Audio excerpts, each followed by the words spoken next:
오늘은 로마서 5장 12절 한 절 말씀 보도록 하겠습니다. 성경적 죄의에서 계속 하고 있는데요. 오늘 그 중에 죄의 정가에 대한 부분들, 특히 죄책의 정죄함의 정가에 대한 부분들을 좀 살펴보겠습니다. 로마서 5장 12절 한 절 말씀만 우리 함께 읽도록 하겠습니다. 제가 가진 성경으로는 신약성경 245쪽 페이지에 있습니다. 로마서 5장 12절 한 절 말씀을 함께 우리 같이 합독하도록 하겠습니다. 그러므로 한 사람으로 말미암아 죄가 세상에 들어오고 죄로 말미암아 사망이 들어왔나니 이와 같이 모든 사람이 죄를 지었으므로 사망이 모든 사람에게 이르렀느니라. 아멘. 계속해서 우리가 성경적 제2에 대해서 하고 있는데요. 좀 몇 주간 더 해야 될 것 같은데 분량을 보니까요.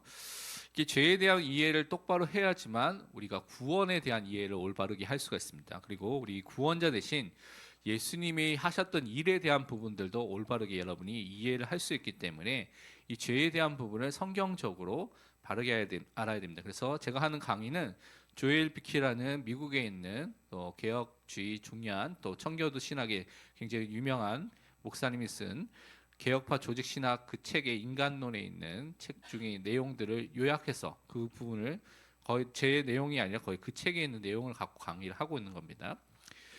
우선 서론에 보면 이제 원죄에 대해서 우리가 의미를 좀 잘 알 필요가 있는데요. 물론 이 원죄는 아담과 하와가 지었던 죄를 원죄라고도 말하기도 합니다. 그런데 여기서 여러분이 있는 것처럼 이 원죄가 나에게 전가됐을 때는 그냥 최초의 죄만으로 말하는 것이 아니라 아담의 모든 자연적인 자손, 그러니까 아담의 후손으로 태어난 아담 안에 있는 모든 후손들이 태어나고 있죠. 그래서 지금까지 이르게 됐는데 그 사람들을 괴롭히고 다루고 있는 그 모든 죄의 원천인 죄의 상태를 말할 때 이 원죄라는 표현을 쓰게 됩니다. 또 뒤에도 또 원죄에 대한 또 다른 또 의미가 나와 있으니 그것도 살펴볼 텐데요. 그래서 이 아담과 하와의 그 죄가 나의 죄가 된 상태 속에서 우리가 죄의 상태 속에 살고 있는 것을 말하고 있는 것입니다. 그런데 이 원죄 가운데 있으면 인간에게 나타나는 상태를 여러 가지 표현을 하고 있는데 신학적인 용어로 전적 타락이라는 용어로 우리가 또 정리해 볼 수가 있습니다. 그러니까 원죄와 관련된 교리 중에 하나가 이제 전적 타락이라고 할 수가 있는데요. 타락의 의미는 이것은 부패되어 있다. 그리고 또 정상적인 상태가 아니라 왜곡되어 있는 상태 속에 있다라고 말할 때 이 타락이라는 의미를 쓰게 됩니다. 그리고 전적이라는 것은 영어로 보면 토탈이라는 단어를 쓰게 되는데 이 의미는 어떤 죄의 강도를 가리키는 것이 아닙니다. 다른 말로 모든 사람이 최고 수준으로 가장 높은 수준으로 타락했다는 그 의미가 아니라 토탈이라는 의미를 통해서 죄의 범위를 말합니다. 다른 말로 이 죄가 우리의 영혼에 있어서도 우리 마음과 생각에 있어서도 우리 육체에 있어서도 우리 지성에 있어서도 그리고 우리 의지에 있어서도 모든 인간에 관련된 모든 부분의 전체 범위에 이 죄가 부패가 영향을 주고 있다는 것을 말하는 것입니다. 그러니까 죄는 한 사람의 모든 부분을 부패시켜 버린 것이고요. 우리가 행하는 모든 것을 오염시킨다는 것이 이 전적 타락의 의미인 것입니다. 그래서 죄가 인간의 영혼, 마음, 정신, 육체, 의지, 지성 모든 부분을 다루기 때문에 죄는 그냥 문제가 아니라 우리 전인, 우리 모든 것의 문제가 이 죄 문제라는 것이죠. 그래서 죄를 일부에 영은 괜찮을까, 구원받으면 괜찮고 육신에게 향한 육신적인 것만 죄를 지으면 그러면 영에게는 영향을 주지 않기 때문에 육신적인 문제로만 치부해서 그래도 괜찮다고 말하는 게 구원파입니다. 다락방이 그렇게 그 흐름을 따라가고 있습니다. 그렇기 때문에 우리는 죄는 지으면 전인 우리 모든 부분에 다 영향을 주고 있다는 것을 꼭 깨달아야 되는 것입니다. 그러면 우리가 이것을 통해서 오늘 살펴볼 것이 이 죄의 상태는요 어떤 상태냐면 보편적입니다. 다른 모든 사람이 이 죄의 상태 아래 빠져 있다고 성경은 우리에게 가르치고 있다는 것이죠. 그래서 이 상태 속에 사람들이 살고 있다는 것을 볼 필요가 있습니다. 그래서 죄의 상태가 인간에게 있는 보편적인 상태, 모든 인간이라면 이 상태 속에 있다는 것을 말하고 있습니다. 그래서 우리가 잘 아는 로마서 3장 10절에서 12절 말씀이 이 부분을 이렇게 설명하고 있습니다. 기록된 바 의인은 없나니 하나도 없으며 깨닫는 자도 없고 하나님을 찾는 자도 없고 다 치우쳐 함께 무익하게 되고 선을 행하는 자는 없나니 하나도 없도다. 모든 사람이 죄인으로서 살고 있는 것을 말하고 있는 것이죠. 그래서 3장 14절 15절 이게 쭉 나와 있는 게 뭐냐면 인간의 말하는 것 그리고 인간의 행동, 인간의 생각 모든 것이 다 부패되어 있다. 이 죄의 영향력 아래 있다라는 것을 말합니다. 그러니까 모든 것이 인간의 죄 아래 영향력에 있구나라는 것을 살펴볼 수가 있습니다. 그래서 성경에서 기록되어 있는 많은 성경의 역사들은 어떤 이야기냐? 결국 창세기 3장 이후부터 나오게 되는 것이 창세기 4장부터 가인이 아벨을 죽이게 되는 살인 사건이 형제간의 살인 사건이 일어나게 되죠. 그래서 성경의 역사는 그래서 많은 부분에서 이 책에서 말한 것처럼 죄의 역사가 기록되어 있습니다. 다른 말로 성경은 죄가 무엇인지 그 죄를 통해서 우리가 어떻게 구원받을지 구원자에 대한 이야기가 계속 설명이 되어 있는 것이죠. 그래서 죄의 중심으로 성경이 쓰여져 있습니다. 물론 사탄과 악령이 나오기도 하지만 귀신도 얘기가 있지만 사탄 중심이 아닙니다. 죄의 중심으로 이 성경이 계속해서 쓰여져 있습니다. 그래서 이스라엘 역사를 보면 여호와 하나님을 대적하고 반역한 불신앙한 그 이야기가 계속 끊임없이 반복해서 계속 나타나고 있죠. 특히 사세기는 그 사이클이 계속 돌아가면서 계속 나타나는 것을 볼 수가 있습니다. 특별히 이제 이런 것이 우상 숭배로 나타나고 있다는 것을 우리가 확인해 볼 수가 있습니다. 그럼 많은 사람들이 물어보기를 그러면 어른들은 그렇게 태어나서 많은 죄를 지으니까 그런데 어린아이는 그러면 괜찮지 않느냐라고 말할 수가 있습니다. 그런데 성경은 이 어린아이도 죄 아래 죄의 통치와 지배 아래 있는 존재다라고 분명히 말하고 있습니다. 그래서 어린아이라도 이 영적인 전염병인 죄와 자유롭게 태어난 것이 아니라고 말하는 것이죠. 인간의 마음은 어려서부터 악하다고 창세기 8장 21절에도 말하고 있습니다. 그리고 다윗은 뭐라고 말했습니까? 시편 51편 5절에 이렇게 말했죠. 내가 죄악 중에서 출생하였으며 어머니가 죄 중에서 나를 잉태하였나이다. 태어날 때부터 죄에서 태어나고 잉태되고 태어나게 됐다는 것을 말하는 것입니다. 그래서 자신의 상태가 죄 가운데 있는 상태라고 분명히 밝히고 있는 것입니다. 시편 58편 3절은 또 이렇게 말씀하고 있습니다. 악인은 모태에서부터 멀어졌으며 나면서부터 곁길로 나아가 거짓을 말하는도다. 그러니까 우리가 거짓을 말하고요, 죄를 지을 수밖에 없는 상태 속에 살고 있다는 것을 말하는 것이죠. 그래서 신약 성경에서도 이 죄는 그냥 일부 사람의 문제가 아니라 보편성을 가지고 모든 사람에게 처해진 문제다라는 것을 우리에게 말씀하고 있는 것입니다. 그래서 신약 성경의 인류의 보편적인 죄악됨을 분명히 여러분 너무나 많은 곳에서 말하고 있는데 베드로전서 2장 25절 앞부분에 보면 이렇게 먼저 말씀하고 있습니다. 너희가 전에는 양과 같이 길을 잃었더니 하나님과 함께하는 그 길, 하나님과 동행하는 그 길 속에 살아야 되는데 그냥 길 잃은 양처럼 막 마음대로 살고 있다는 거죠. 목적 없이. 그래서 요한 1서 1장 8절과 10절은 분명히 이렇게 말씀하고 있습니다.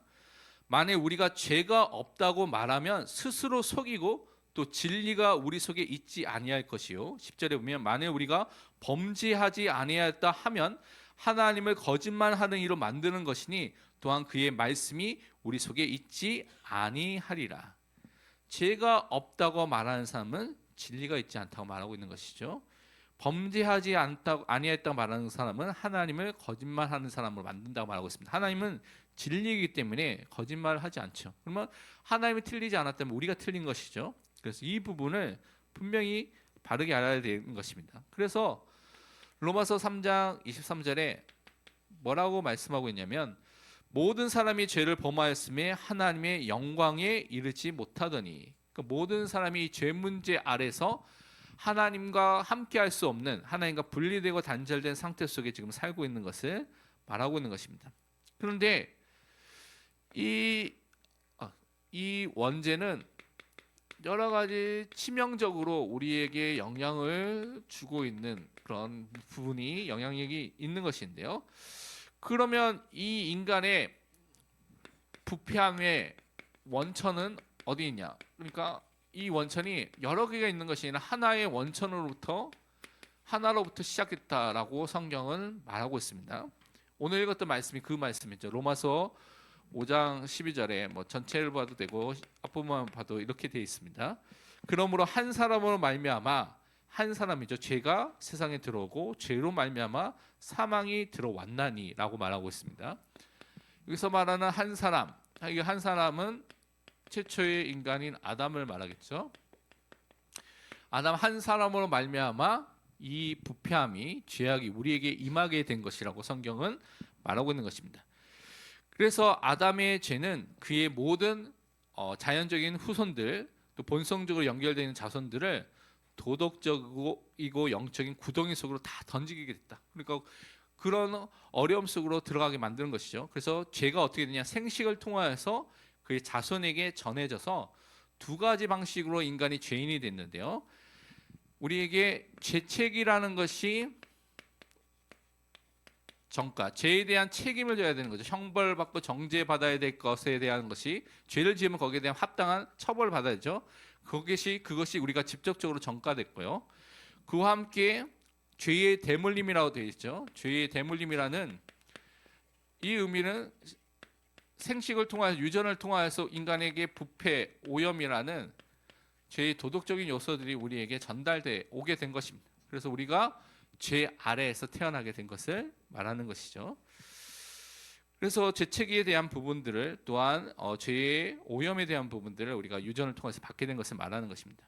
그래서 원죄는 그래서 뭐냐면, 우리 자신이 실제로 죄를 짓기 전에, 다른 말로 우리가 자범죄라는 실제로 우리가 태어나서 죄를 짓기 전에 존재했던 우리의 죄를 말한다.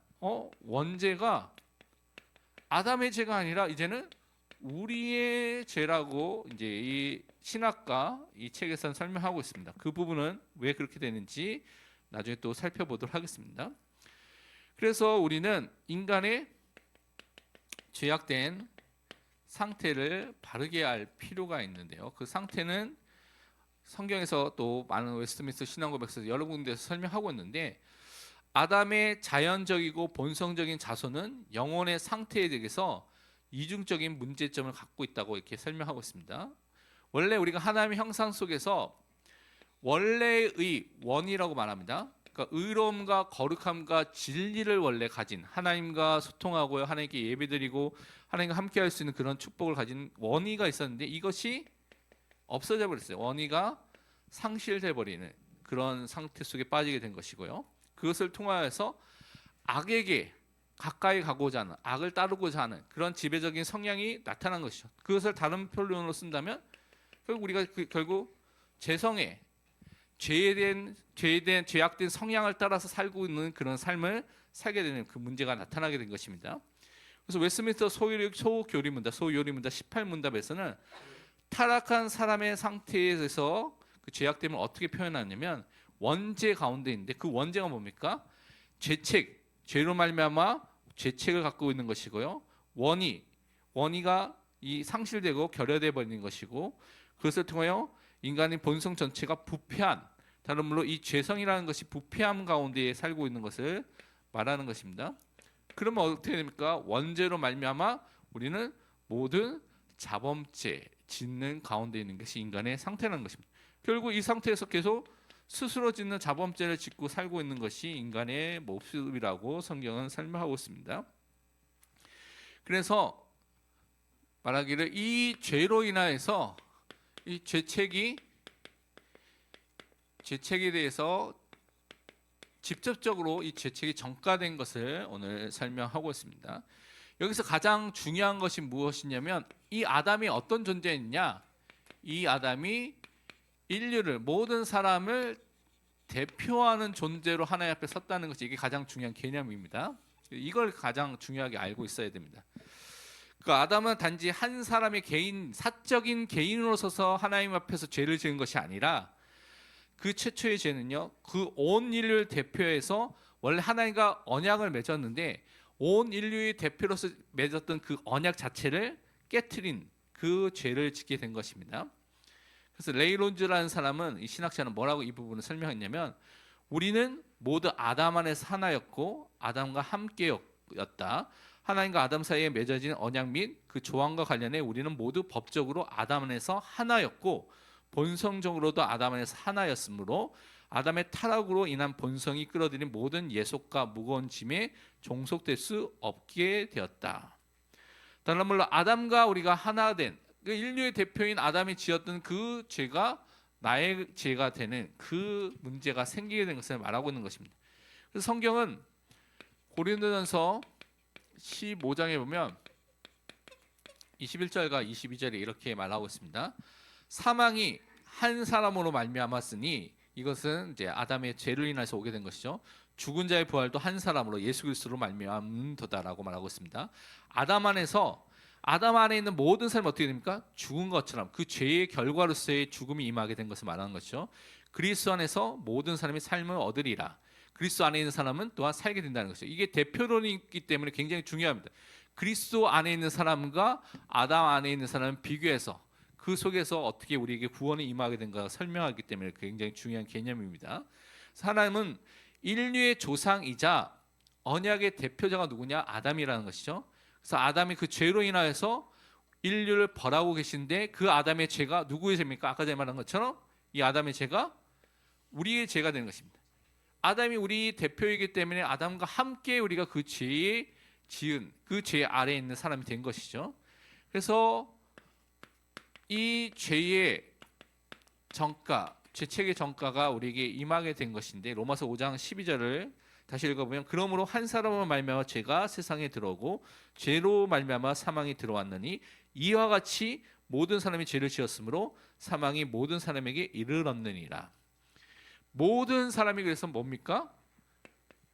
아담 안에서 모든 사람이 아담이 죄를 지을 때 모든 사람이 함께 죄를 이미 다 지었다고 성경은 말하고 있는 것입니다.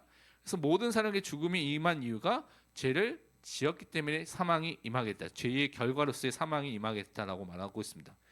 그럼 언제 죄를 지었는가라는 질문을 할 수가 있는데, 여기에는 몇 가지 이론이 있습니다. 이 성경 구절 갖고. 그래서 간접적 정가론이라는 것인데, 그건 뭐냐면 아담의 죄가 있는데 그 죄의 영향력 때문에 인류가 부패되었고, 부패해서 각 사람이 자범죄를 스스로 지은 다음에 그 다음에 사망이 임하게 됐다. 그래서 간접적으로 죄책이라는 것이 직접적으로 연결된 것이 아니라 부패 때문에 우리가 사망에 이르게 됐다라고 말하는 사람이 있고요. 또 아담의 최초의 죄와 그다음에 모든 사람의 자범죄, 그래서 아담은 아담의 죄, 우리 인간은 인간의 짓는 죄 때문에 사망이 원인이 됐다라고 말하는 사람도 있습니다. 근데 이 성경의 내용을 보면 그 내용이 아닙니다. 바울이 말하고자 하는 것은 아담의 죄가 인류에게 직접적으로 전가됐다. 직접적인 전가, 우리 것이 됐다는 것이죠. 이게 이제 특히 죄책이란 죄에 대한 형벌받고 심판받고 정죄받아야 될 것이 우리에게 직접적으로 전달됐다는 것을 말하고 있습니다. 그래서 모든 사람이 죄를 지었으므로 라는 그 의미는 아담의 죄가 모든 사람이 죄가 된 것이고요. 아담의 죄책, 죄에 대한 책임과 형벌 받아야 되는 것이, 심판받아야 될 것이 모든 사람의 죄책으로 임하게 된 것이고, 아담이 초래한 사망입니다. 사망이 모든 사람에게 사망이 되었다는 것입니다. 그래서 모든 사람이 여기서 벗어날 수 있는 사람이 아무도 없다는 것이죠. 그래서 우리는 죄책에 대해서 어떻게 합니까? 직접적인 정가를 우리가 믿고 있고 그것을 강조해야 되는 것입니다. 그것을 다시 살펴보면 아담의 죄가 직접적으로 전가되었다는 교리는 한 사람의 죄가 모든 사람을 정죄할 수 있는 근거가 되었다고 말하는 바울의 말에서 우리가 확증할 수가 있는데요. 그래서 정죄라는 단어와 심판이라는 단어가 법적이고 법정적인 용어로 함께 쓰이고 있습니다. 그래서 그것을 통해서 우리 확인해 볼 수가 있는데, 죄인으로 우리가 태어나는데, 그러면 무엇 때문에 우리가 죄인이냐? 우리 이 지위는 각자가 범한 자범죄 때문이 아니라 아담의 죄에서부터, 다른 말로 원죄로부터 우리는 이미 죄인으로 태어나고 있다는 거 성경은 말하고 있습니다. 그래서 온 인류가 이미 본성적으로 아담과 연합되어 있는, 그리고 아담이 우리 인류의 대표라는 그 관계 속에 있기 때문에 우리가 이 죄의 정가를 받게 된 것이죠. 그래서 아담과 그의 후손들, 자연적이고 본성적인 후손들, 자손들은 특별한 법적인 관계가 있기 때문에 아담의 죄가 그들의 죄로 간주되었다는 것입니다. 그래서 그 아담이 우리의 인류의 시조, 조상이면서 동시에 언약적인 대표로서, 언약의 머리, 언약의 대표자로서 하나님과 언약을 맺었고, 그 아담 안에 우리가 함께 있었는데 그 속에서 우리는 아담이 죄를 지었을 때 함께 죄를 짓게 된 것이다 라고 말하는 것입니다. 그래서 아담의 범죄는 어떤 범죄냐, 우리에게 율법을, 창세기 2장 16절 17절에 그 언약이죠, 행위 언약이란 그 율법을 수여해 주신 크신 하나님의 권위에 대해서 도전한 것이고요, 우리의 최고 선이 되신 그 하나님을 멸시해 버린 것이 죄를 짓게 된 것이고, 하나님을 그래서 거짓말쟁이로 취급하고요, 하나님을 사랑이 없고 악의적인 분이라고 비방한 것이 인류의 죄입니다. 그래서 마치 우리가 하나님께 독립할 수 있는 것처럼, 하나님 없이도 내가 살 수 있다라고 착각하게 만드는 것이 인간의 죄라는 것이죠. 그래서 왕이신 하나님께 도전한 것이 무엇이냐?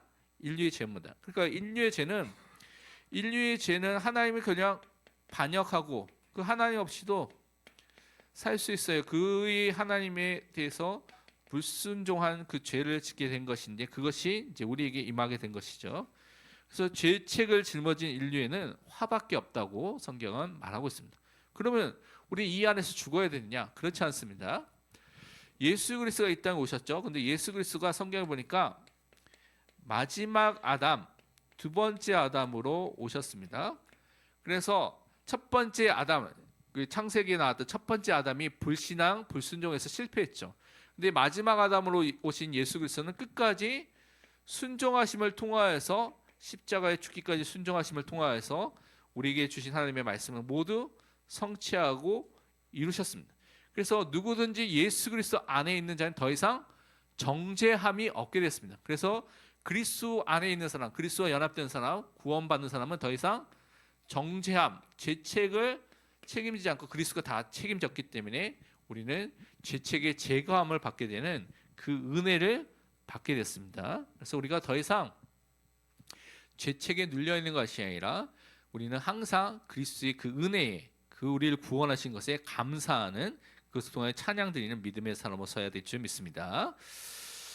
결론으로 우리 구역공과 49가를 잠깐 보도록 하겠습니다. 여기서 보면 들리게 해야 할 소리에 대해서 우리에게 볼 수가 있는데, 예레미야에서 33장 10절에서 11절 보면 이것은 예언의 말씀입니다. 그러니까 이스라엘이 이제 우상 숭배하고 하나님의 말씀에 대해서 불신앙의 결과로서 앞으로 이제 바벨론의 포로가 될 것에 대한 얘기가 그 앞에 있습니다. 그래서 시대 뜰에 있는 그 예레미야가 그 하나님이 하실 일들에 대한 것들을 예언하고 나서 그 다음에 하나님께서 예루살렘 하늘 직전에 그 말씀 주신 말씀이죠. 그런 다음에 이 포로가 되어서 이게 사람들이 다시 돌아와서 살아나게 될 것이다라는 것을 말하는 것이 10절과 11절 말씀입니다. 그래서 이스라엘 땅에는 죄에 대한 심판과 재앙이 임하여서 그 땅은 황무지가 될 것이지만, 하나님께서 시간표가 되면 그들 다시 돌아오게 하셔서 다시 하나님이 원하시는 그 소리가 그 속에 회복되게 할 것이다라고 말하는 것이 예레미야서 33장 10절과 11절 말씀입니다. 그럼 어떤 소리를 나타내고 들려야 되냐? 첫 번째는 여기서 주님의 소리가 이 현장에 들려야 되는 것이 너무나 중요합니다. 왜냐하면 많은 사람이 하나님의 소리가 아니라 사람의 소리를 따라가고요, 그 사람의 소리를 듣는 사람들이 너무나 많은 것이죠. 그것 때문에 성경은 재앙이 임한다고 분명히 밝히고 있습니다. 그래서 항상 여러분이 생각해 보시, 내가 지금 누구의 소리에 귀를 기울이고 있는가? 하나님의 말씀에 귀를 기울이고 있는가? 아니면 사람의 소리를 귀를 기울이고 있는가라는 부분을 점검해 봐야 됩니다. 사람들은요, 항상 교회에 대해서, 또 사람들에 대해서, 목회자에 대해서 막 여러 가지 소리 하는 사람들 너무나 많거든요. 근데 그것이 아니라 성경을 통하여서 하나님께서 지금 나에게 무엇에 집중하라고 말씀하고 있는가, 성경 읽으면서 강단의 말씀을 통하여서 하나님의 말씀에 귀를 기울여야 됩니다. 그래야지만 여러분이 그 소리 속에 인도함을 받게 되는 것이죠. 예레미야 22장 5절에 보면 이렇게 말씀하고 있습니다. 그러나 너희가 이 말을 듣지 아니하면 내가 나를 두고 맹세하노니 이 집이 황폐하리라 여호와의 말씀이니라. 하나님의 말씀을 듣지 않으면요 황폐함이 그 현장에 임한다고 분명히 말씀하고 있습니다. 그래서 여러분이 성경 읽고 암송하고 묵상하고 공부하고 성경의 말씀을 계속해서 들어야 될 이유가 그 말씀을 통하여 인도하기 때문에, 그 말씀을 통하여서 하나님 역사하기 때문에 그런 것이죠. 그래서 아모스서 8장에도 11절에 이렇게 말씀하고 있습니다. 주 여호와의 말씀이니라. 보라 날이 이를지라 내가 기근을 땅에 보내니니 양식 없어 주림이 아니며 물이 없어 가람이 아니요 여호와의 말씀을 듣지 못한 기갈이라. 하나님의 말씀을 거부한 이스라엘 현장에 하나님께서 어떻게 심판하시냐? 하나님의 말씀을 듣지 못한 기갈을 그 땅에 보내주신다 말하고 있습니다. 하나님께서 침묵하는 심판이 임하게 되는 것이죠. 얼마나 말씀을 듣지 못하는 것이 얼마나 큰 심판이라는 것을 이 말씀을 통해 확인해 볼 수가 있습니다. 그래서 우리가 주님의 말씀을 듣고요, 그 말씀을 전달할 수 있는 믿음의 사람, 성도로 또 예수 그리스도의 증인으로 부르신 것에 여러분 그 사실에 감사하면서 그 축복을 잊지 말아야 되는 것입니다. 다른 말로 말씀을 들을 수 있는 그 자체가 은혜를 받은 것이고요, 말씀이 들려지는 그 자체가 은혜인 것입니다. 그러니까 이것은 하나님의 사람이 하나님의 백성에게 주시는 말씀이기 때문에 그 말씀이 들려지고 그 말씀을 통해 인도받는 것이 당연히 우리가 사는 길이 되겠죠. 그러면서 우리는 두 번째로 감사의 소리가 또 들려져야 되는 것입니다. 잃어버린 감사를 회복하는 것이, 감사 회복하는 것이 올바른 예배의 시작인 것이죠. 그러니까 예배에 실패한다, 그럼 감사가 없고요. 감사를 드리지 못한다, 예배에 실패하고, 양쪽이 함께 거의 제가 보니까 거의 같이 가는 것 같습니다. 감사하는 사람은 예배 승리합니다. 예배 승리하는 사람은 감사하게 돼 있더라고요. 근데 이게 같이 가는 건데 이 감사, 잃어버린 감사를 회복하는 것이 특별히 올바른 예배의 시작이기 때문에 감사를 회복하시기 바랍니다. 그래서 여러분 무엇 때문에 감사하고 있습니까? 여러분이 지금 이 자리에 하나님의 은혜 속에 나온 것 그 자체가 우리가 감사할 제목입니다. 그래서 그것을 우리가 항상 회복해야 되겠습니다. 그래서 시편 50편 25절에는 이렇게 말씀을 하고 있습니다. 감사로 제사를 드린 자가 나를 영화롭게 하나니 그의 행위를 옳게 하는 자에게 내가 하나님의 구원을 보이리라. 그러니까 참된 감사를 회복하고 하나님께 영광을 돌리는 예배를 회복하는 사람으로 서야 될 줄 믿습니다. 그래서 우리가 살아나야 될 게 예배입니다. 예배. 예배를 통해서 참된 감사를 드리고 찬양도 드리고 영광 돌리고 헌신하는 것을 통하여서 하나님 앞에 올바르게 우리가 서야 되는데, 그래서 정말 예배를 드릴 때마다 마음과 힘과 뜻과 정성을 다해서 하나님을 사랑하는 마음으로, 간절한 마음으로 하나님 앞에 예배를 드리시기 바랍니다. 그러면서 우리는 세 번째로 기쁨의 소리가 우리 삶 속에 들려질 수 있는 은혜를 확인해야 되는데요. 분명히 이 이스라엘이 우상 숭배로 인해서 그 땅이 황무지처럼 된다고 말하고 있습니다. 근데 이 황폐했던 거리에 사람의 소리가 다시 들려오고요, 기쁨의 소리가 다시 들려오면서 활력을 되찾게 되겠다고 약속을 해 주신 말씀이 있습니다. 그것을 통하여서 하나님의 약속대로 그 말씀대로 이제 나중에 이루어지게 되는데, 어떤 거냐? 신랑과 신부가 함께 있는 그 결혼식이겠죠.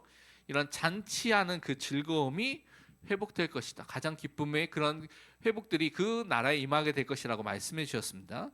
다른 말로 제사함을 받은 자들, 하나님께 돌아와서 회복된 자들이 즐거움 속에서 잔치 소리가 넘쳐나도록, 우리 교회에서도 이런 기쁨이 회복될 수 있도록 제사함을 받은 사람들, 구원받은 사람들이, 하나님께 회복된 사람들이 돌아와서 함께 즐겁게 기뻐하며 찬양하는 그 은혜가 회복될 수 있도록 우리는 기도해야 되는 것입니다.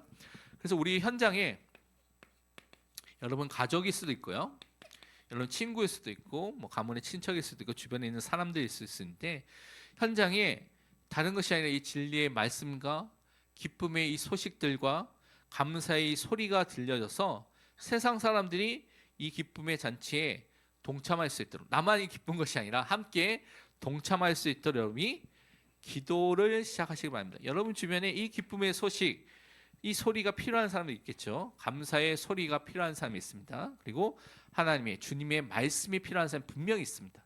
그럼 우리가 그 현장을 놓고 정말 이 현장에 이 소리가, 하나님의 이 말씀이 회복될 수 있도록 기도하시길 바랍니다. 함께 우리 잠깐 크게 두 가지를 놓고 기도하는데, 첫 번째는 오늘 받았던 말씀을 갖고 우리가 원죄가 무엇인지, 원죄 죄책의 정가가 무엇인지 우리 잠깐 말씀을 받고 확인했습니다.